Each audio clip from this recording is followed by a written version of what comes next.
থানা গুলাম রব্বানী সাহাবর ছোট ছেলে। আর আজকে আমার বাবার ইন্তেকাল হয়েছে। আমি মানসিকভাবে প্রস্তুতিও নাই। আমার ভিতরে আগুন জেলা জ্বলে বলা চলে।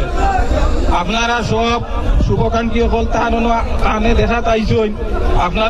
আপনারা আইছেন, আমি লাখ কোটি শুক্রিয়া আদায় করিয়া আপনারা যে আমার বাড়িতে আইছেন রোজা ধরিয়া কত কষ্ট করিয়া আপনারা শৃঙ্খলাবদ্ধ করিয়া তানে দেখ হই আর যাই আমরা কোনো ব্যবস্থা করা হইব খাই বা রাইতো লাইট লাগাইয়া দিমু কোনো সুন্দর করি আমার গাড়ির ঘর আসলো খালি করছি কোনো দেখতে পারবার নাই। তো আমার বাড়ির দক্ষিণ বাজুত দিনের 2টার সময় জনতার নমাজ অনুষ্ঠিত হইব। আপনারা সব জনতার শরিক হইতা।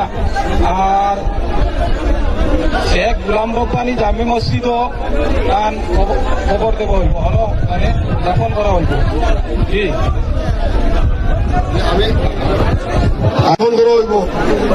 আমি রাইজ যখন অন্ধ্রামু আপনারা দয়া করে শৃঙ্খলাবদ্ধ করে আইবার লাগিয়া আজকেও গাড়ি তুইছেন বাইক তুইছেন দাম লাগতেছে তার কারণে ট্রাফিক জ্যাম হয়ে যান।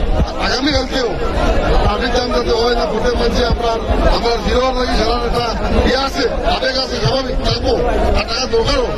আজকে ওটা আসামর মানছেন ওটা আসামর হিন্দু মুসলিমের কোনো এখান না।